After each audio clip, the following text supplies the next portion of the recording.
തങ്കനിലാവും അവയ്ക്കും സ്വാമി പാദമേ സ്നേഹ പമ്പയിൽ നീ കരകവിഞ്ഞതെന്തിനാണ്? കണ്ണുനയാൽ ആജ്ഞ നൽകും ചിന്മയ രൂപം കണ്ടു വൻകുലിക്കും പാൽ ചുരന്നതെന്തിനാണ്?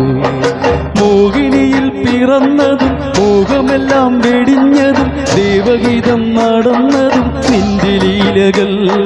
മോഹിനിയിൽ പിറന്നതും മോഹമെല്ലാം വെടിഞ്ഞതും ദേവഗീതം നടന്നതും നിന്റെ ലീലകൾ.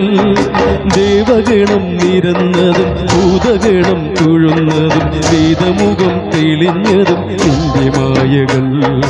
ദേവഗണം നിരന്നതും ഭൂതഗണം തുഴുന്നതും വേദമുഖം തെളിഞ്ഞതും നിന്റെ മായകൾ. തങ്കനിലാവും അവയ്ക്കും സ്വാമി പാദമേ സ്നേഹ പമ്പയിൽ നീ കരകവിഞ്ഞതെന്തിനാണ്?